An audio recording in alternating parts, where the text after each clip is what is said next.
வாங்க மதியழகன். தினமும் கைதி ட்ரெஸ்லயே பார்த்துட்டு இந்த பேண்ட் ஷர்ட்ல பார்க்கும்போது பெரிய ஆபீசர் மாதிரி இருக்கீங்க. சார், இன்னைக்கு என் பொண்ணோட கல்யாணம் சார். உங்களை இப்படி பார்க்கிறதுக்கு நல்லா தான் இருக்கு. ரொம்ப தேங்க்ஸ் சார். சார் கிளம்பலாமா சார்? ஏற்கனவே ரொம்ப நேரம் ஆயிடுச்சு. உங்க பொண்ணு கல்யாணம் இல்ல, அதான் அவசரப்படுறீங்க. சரி வாங்க போலாம். போலாம் சார்.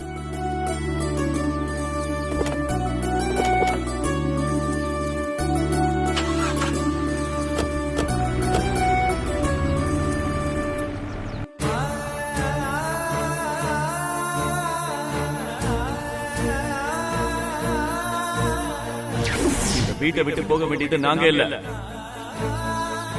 நீங்க தான் மிஸ்ஸஸ் சாரதா ராஜதுரை.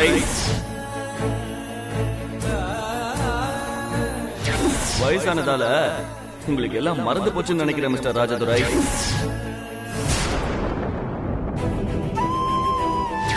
இன்னும் 3 கோடி ரூபாய் பணம் கொடுக்கணும். அந்த பணத்தை இப்பவே எடுத்து வச்சீங்கன்னா இந்த வீட்டுல இருக்கலாம், இல்ல வெளியே போங்க.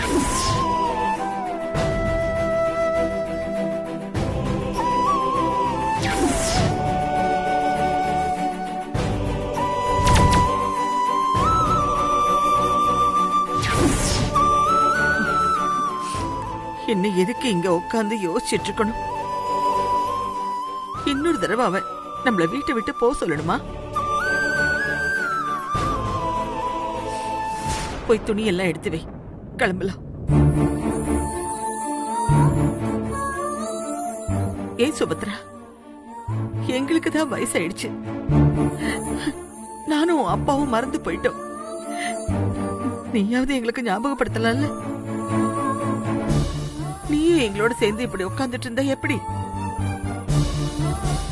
கிளம்பலாம்.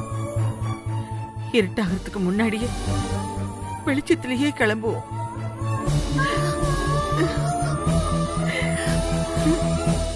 அம்மா, எல்லா பிரச்சனைக்கும் நான் தான் காரணம். ஏன் இவ்வளவு பெரிய விஷயத்தை என்கிட்ட இருந்து மறைச்சேன்னு என்ன பார்த்து நீங்க ஒரு வார்த்தை கூட கேட்கலையேம்மா. ஏம்மா?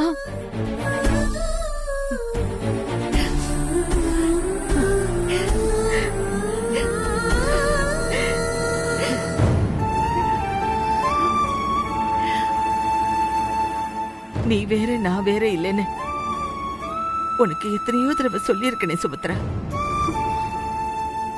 நீ காரணம் இல்லாம என்கிட்ட மறைச்சிருக்க மாட்டேன்னு நான் நம்புறேன். நடந்ததுல உன் மேலையோ ஆதிரா மேலையோ பெருசா எந்த தப்பும் இல்ல. திருமாறன் சொல்ற மாதிரி ஆதிராவோட பேச்ச கேட்டுதான் சாருமதி ஓடி போனாங்கிறத நான் ஏத்துக்க மாட்டேன். அப்படியே ஆதிரா சொன்னாலும் பெத்த குழந்தைய விட்டுட்டு ஓடி போற அளவுக்கு அறிவில்லையா அவளுக்கு? இங்க பாரு சாரதா, நீ ஒண்ணு வருத்தப்படாத. அவன் போன்னு சொன்னா நம்ம போயிடணுமா? இது நம்ம வீடு இல்லையா? அவனுக்கு பணம் தான் முக்கியம்னா நம்ம சீக்கிரமா பணத்தை ஏற்பாடு பண்ணி கொடுத்துருவோம். வேண்டாங்க, நான் பத்திரத்துல கையெழுத்து போட்டிருக்கேன். வீட்டை விட்டு போறேன்னு வேற சொல்லிட்டேன்.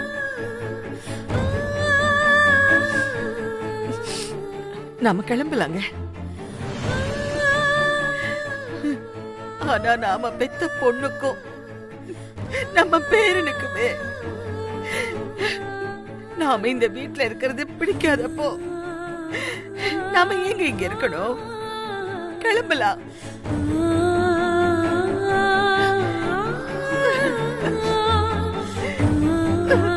அம்மா, நீங்க இந்த வீட்டை எவ்வளவு ஆசாசியா கட்டினீங்கன்னு அப்பா நிறைய தடவை சொல்லிருக்காரு. இவ்வளவு வருஷமா இத வீடா இல்லாம கோவிலா நடத்திட்டு வந்தீங்க. இந்த வீட்டை விட்டு போகணும்னு நினைக்கும் போது எனக்கு உசிரை போற மாதிரி இருக்கு.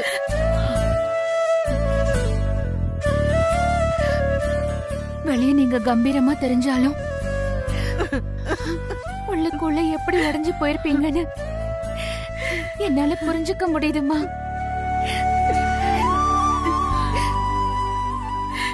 வீட்டை விட்டு மட்டும் இல்ல சுபத்ரா,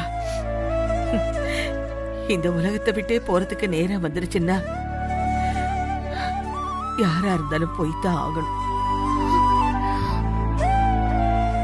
அழுது ஆர்ப்பாட்டம் பண்ணி தடுத்து நிறுத்த முடியாது. நம்ம கையில என்ன இருக்கு சொல்லு. அம்மா அம்மா, அப்படி சொல்லாதீங்கம்மா. நான் போய் திருமாறன் கிட்ட ஒரு வாட்டி பேசுறேன். திருமாறனுக்கு என் மேல பாசம் இருக்குன்னு எனக்கு தெரியும். நான் கேட்டா மாட்டேன்னு சொல்ல மாட்டோம். சுபத்ரா,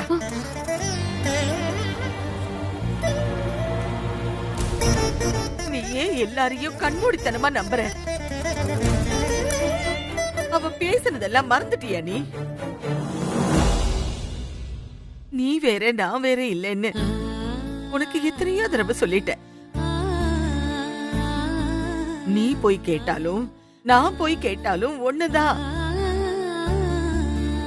எனக்கு அவங்கிட்ட போய் கேக்குறதுல விருப்பம் இல்ல சுபத்ரா.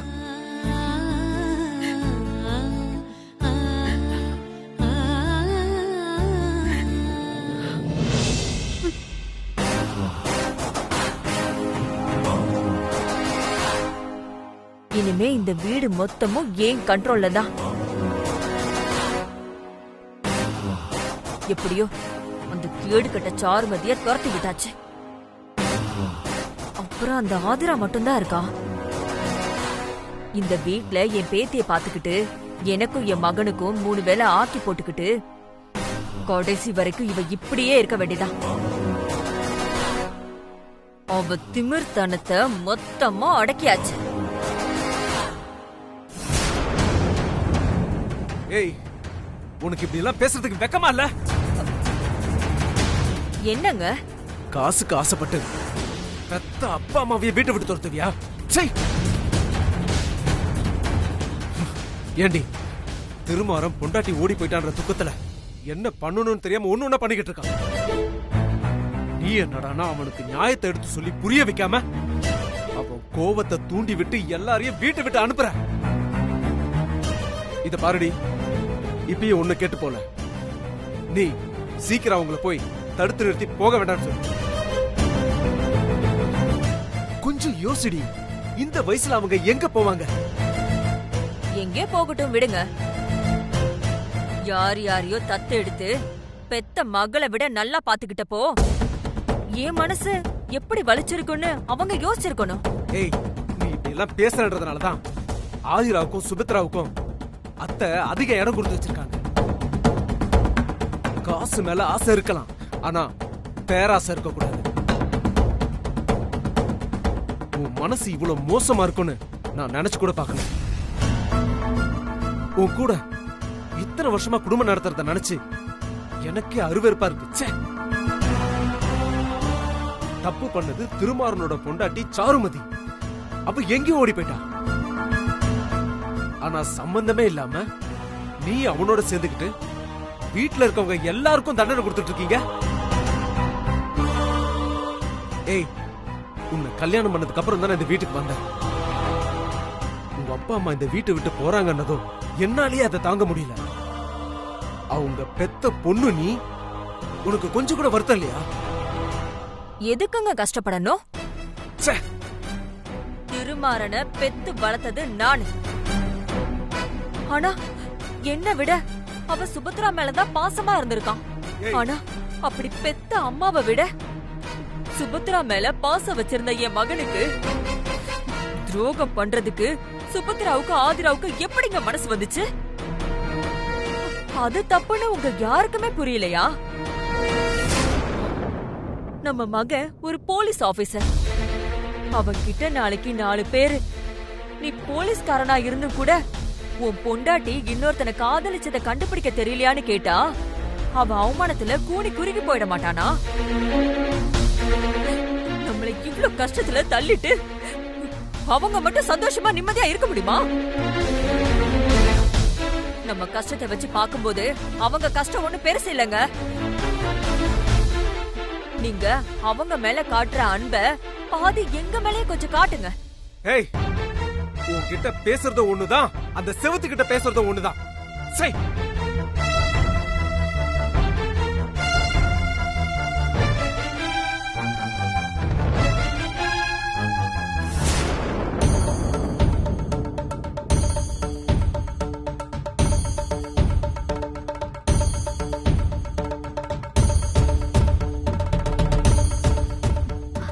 ஏங்க என்ன நினைச்சிட்டு இருக்கீங்க? எதுக்கு எல்லாரும் வீட்டை விட்டு போக சொன்னீங்க? உங்க பொண்டாட்டி பண்ண தப்புக்கு எங்களுக்கு எப்படி தண்டனை கொடுப்பீங்க? சாருமதி யாரையும் லவ் பண்ணி ஓடி போனதுக்கு நாங்க எப்படி காரணமாவோம்? ஏய் நிறுத்து. என் பொண்டாட்டி பண்ணது தப்புதான். ஆனா அவ மனச மாத்தி அப்படி தப்பு பண்ண வச்சது நீ. இல்ல, என்ன நடந்துச்சுன்னு நீங்க சரியா விசாரிக்காம பேசாதீங்க. உங்களுக்கு ஏற்கனவே கல்யாணம் ஆகி ஒரு குழந்தை இருக்கு. எனக்கு தண்டனை கொடுக்கறதா நினைச்சுக்கிட்டு ஆவேசத்துல என் கழுத்துல தாலி கட்டினது அநியாயம். என் மனசுல என்ன இருக்குன்னு தெரியாம உங்க இஷ்டத்துக்கு தாலி கட்டினா அது எப்படி கல்யாணம் ஆகும்? இதுல விசாரிக்க என்ன இருக்கு? அதான் சாருமதி தெளிவா எழுதி வச்சுட்டு போயிருக்காளே. அவ அகிலனை மறந்துட்டு என் கூட ஒழுங்காதான் வாழ்ந்துட்டு இருந்தா. நீதான் அவகிட்ட திரும்பவும் அகிலனை பத்தி பேசி அவளை ஓட வச்சிருக்க. தப்பெல்லாம் உன்னோடதும் உனக்கு சப்போர்ட் பண்ணி வந்து நிக்கிற உங்க சுபத்ராமாவோடதும் தான். சாருமதி மேல நீங்க எவ்வளவு அன்பு வச்சிருக்கீங்கன்னு எனக்கு தெரியும். சாருமதி விட்டுட்டு போனத உங்களால தாங்கிக்க முடியலன்னு தெரியும். அதனாலதான் சுபத்ரா அம்மா உங்களை எதுவுமே சொல்லாம அமைதியா இருக்காங்க. ஆனா அதையே சாக்கா வச்சுக்கிட்டு உங்க இயலாமைய எங்க மேல கோவமா மாத்தாதீங்க. உங்க பொண்டாட்டி ஓடி போய் உங்க குழந்தையோட தனியா நிக்கிற நேரத்துல இந்த குடும்பம் தான் ஆதரவா இருக்கும். அவங்க எல்லாரையும் வெளியே துரத்துறது உண்மையிலேயே உங்களுக்கு தண்டனை தான். எனக்கும் என் குழந்தைக்கும் நீங்க செஞ்ச துரோகத்தை இந்த ஜென்மத்துல என்னால மன்னிக்க முடியாது ஆதிரா. ஆமா, தப்பெல்லாம் எங்களோடதுதான். நீங்க நம்பின மாதிரியே உங்க பொண்டாட்டிய கண்மூடித்தனமா நாங்களும் நம்பணும். அதுதான் எங்க 2 பேரோட தப்பு. சாருமதி சூசைட் செஞ்சுக்க போறான்னு சொன்னதை நம்பின பாருங்க, அதுதான் நான் செஞ்ச தப்பு. ஏன் வாழ்க்கைய பத்தி யோசிக்காம அவளுக்காக அகிலனை கல்யாணம் பண்ணிக்க சம்மதிச்ச பாருங்க, அதுதான் நான் செஞ்ச பெரிய தப்பு. இந்த வீட்ல ஒரு தடவை நடந்த துரோகம் திரும்ப இன்னொரு தடவை நடந்துட கூடாதுன்னு பயத்துல நானும் எங்க அம்மாவும் அகிலன் கேட்டதெல்லாம் செஞ்சோம் பாருங்க, அதான் நாங்க பண்ண பெரிய தப்பு. உங்களுக்கு ஒண்ணு தெரியுமா? சாருமதி மனசுல நீங்க இல்லவே இல்ல, அந்த அகிலன் தான் இருந்தான். உங்க கூட வாழ்ந்தப்பவும் சாருமதி அவனை மறக்கவே இல்ல. அவங்க 2 பேரும் லவ் பண்ணிட்டே தான் இருந்தாங்க. போது நிறுத்து ஆதிரா. என்ன அடக்காதீங்க. உங்க மேல அன்பு இருந்தா அவ்வளவு ஏன், உங்க அன்புக்கு சாட்சியா பிறந்த இந்த குழந்தை மேல அன்பு இருந்தா பெத்த 1 வாரம் ஆன குழந்தைய விட்டுட்டு அவ போயிருக்கவே மாட்டான். அப்படி ஒரு கேவலமானவளுக்காக இன்னைக்கு எங்களுக்கு தண்டனை கொடுக்கறீங்க. போற போக்குல அவ எழுதி வச்சுட்டு போன லெட்டருக்கு நான் காரணம்னு என்ன குற்றவாளி ஆக்குறீங்க? நீங்க போலீஸ் ஆபீசர் தானே? உங்க பொண்டாட்டியையும் அகிலனையும் கண்டுபிடிச்சு விசாரிங்க. அத செய்யாம உங்க கையால் ஆகாத தனத்தை எங்க மேல காட்டாதீங்க.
ஆதிரா.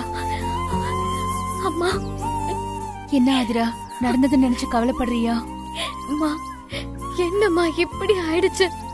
புரியுது ஆதிரா, நான் உன்கிட்ட கொஞ்சம் பேசணும். நான் இப்ப என்ன சொன்னாலும் உன்னால அதை ஏத்துக்க முடியாதுன்னு தெரியும். என்னம்மா சொல்லுங்க. வாழ்க்கையில எப்பவுமே நம்ம நினைக்கிறதெல்லாம் நடந்துராது. அப்படி நடந்துட்டா எந்த சுவாரஸ்யமும் இருக்காது. வாழ்க்கை அது போக்குலதான் போகும். அப்படிதான் உனக்கும் கல்யாணம் நடந்திருக்கு. என்னம்மா நீங்களும் இப்படி பேசுறீங்க? இல்ல ஆதிரா, நான் சொல்றத கொஞ்சம் கேளு. இந்த கல்யாணத்தை நீ ஏத்துக்கிட்டு தான் ஆகணும்னு நான் உன்னை கட்டாயப்படுத்த மாட்டேன். ஆனா ஒரு விஷயம் உறுதியா சொல்றேன், திருமாறன் ரொம்ப நல்லவன். ஆனா திருமாறன் மாறுவாருன்னு எனக்கு நம்பிக்கை இல்லம்மா. திருமாறன் நான் வளர்த்த பையன். எனக்கு நீ எப்படியோ அப்படிதான் அவனும். இப்போ சாருமதி அவனை ஏமாத்திட்டு போன கோவத்திலையும் விரக்திலையும் தான் அவன் இப்படி எல்லாம் நடந்துக்கிறான். அவன் சீக்கிரமே மாறுவான். கண்டிப்பா அவன் உன்னை புரிஞ்சுக்குவான். சாருமதி மேல அவன் எவ்வளவு அன்பு வச்சிருந்தான்னு எனக்கு தெரியும். அதே அன்பு உன் மேலயும் அவனுக்கு இருக்கு. அவன் இந்த ஏமாற்றத்துக்கு பழகி இந்த வாழ்க்கையை ஏத்துக்கிட்ட மாறுற வரைக்கும் நீ கொஞ்சம் பொறுமையா இரு. எல்லாமே சீக்கிரம் சரியாயிடும். அம்மா, என்னடா நம்ம வாழ்க்கை இப்படி நாசமாயிடுச்சேன்னு நினைக்காத. ஏன்னா உனக்கு நல்லாவே தெரியும், உங்க அப்பா என்னை விட்டு போனதுக்கு அப்புறம் நான் அப்படியே உட்கார்ந்துடல, சோர்ந்து போயிடல. இந்த வீட்டையும் இங்க இருக்கிறவங்களையும் என்னோட உலகமா மாத்திக்கிட்டேன். அதுக்கப்புறம் மகளா நீ வந்து சேர்ந்த. நம்பு ஆதிரா, நான் பேசினத கொஞ்சம் பொறுமையா இருந்து யோசிச்சு பாரு.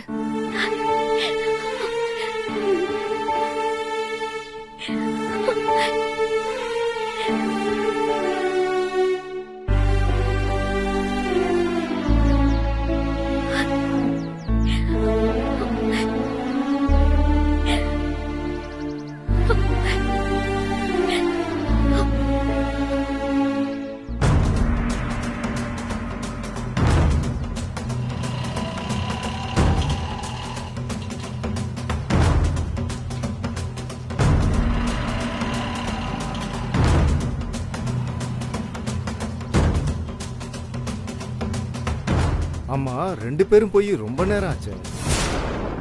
இன்னும் ஆளை காணாம. ஒருவேளை கைதி தப்பிச்சு ஓடிட்டானா? சச்சா, அப்படி எப்படி ஓட முடியும்? கூட தான் நம்மால் ஒருத்தர் இருக்காரு. சரி, ஃபோன் பண்ணி பார்ப்போம்.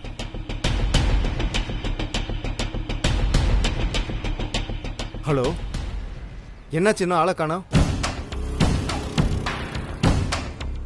சரி சரி, ஓகே ஓகே, சீக்கிரம் வாங்க.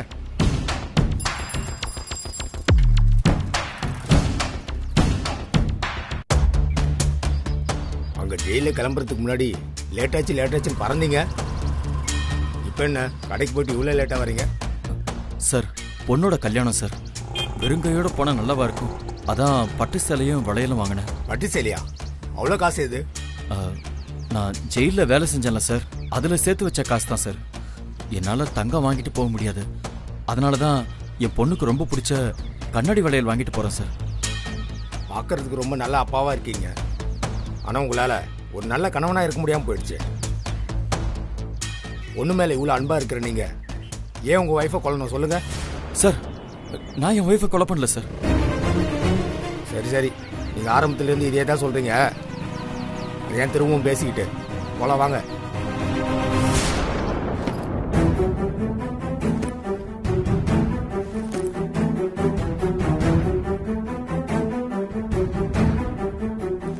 அப்படியே புடிச்சு வச்ச சில மாதிரி உட்காராம ஒழுங்கா எந்திரிச்சு ட்ரெஸ் எடுக்கு. திருமாறன் வீட்டு விட்டு போ சொன்னா அப்படியே எல்லாத்தையும் விட்டுட்டு போயிட முடியுமா? நாளா வரமாட்டேன். என்னைக்கோ செஞ்ச உதவிக்கு இன்னைக்கு வீடு என்னோடது, வீட்டு விட்டு போங்கன்னு சொன்னா இதை எப்படி விட்டுட்டு போக முடியும்? எல்லாம் உங்க அம்மா இஷ்டம் தானா? யாரையும் கேட்காம அவங்களும் எப்படி எழுதி கொடுப்பாங்க? இந்த வீட்ல உங்களுக்கும் பங்கு இருக்குல்ல, அந்த பங்கை கேளுங்க. நாம அதுல இருப்போம். என்ன சரண்யா புரியாம பேசுற? என் பங்கை சேர்த்துதான் அம்மா சரவண மாமாக்கு எழுதி கொடுத்திருக்காங்க. இன்னைக்கு நமக்கு இந்த வீட்டுக்கும் எந்த சம்பந்தமும் இல்ல. புரிஞ்சுக்கிட்டு ஒழுங்கா எந்திரிச்சு துணியை எடுத்து வை. அது இல்லங்க. வாய மூடு. இன்னைக்கு இந்த வீட்டுக்கு இந்த நிலைமை வர்றது காரணமே உன் தம்பிதான். வீட்டோட மானம் மரியாதை போய் ஆதிராவோட வாழ்க்கை நாசமா போய் இன்னைக்கு நம்ம நடுத்தருவுக்கு வந்தது காரணம் உன் தம்பி. அவ ப்ரொடியூசர் கதை சொல்லுவான்னு நினைச்சா நம்ம இத்தனை பேரை ஏமாத்தி வீட்டுக்குள்ளேயே கதை எழுதி இருக்கான். ஆமா, எனக்கு ஒரு டவுட். இந்த கதையில உனக்கு கூட ஒரு ரோல் இருக்கா?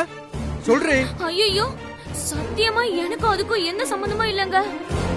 அவன் பண்ண வேலைக்கு நானும் எங்க அம்மாவும் இனிமே எங்க ஊர் பக்கமே தலையே காட்ட முடியாதுன்னு கவலையில இருக்கோம். அவன் மட்டும் என் கையில கிடைச்சா இருக்கு அவனுக்கு. போதும், நடிக்காத.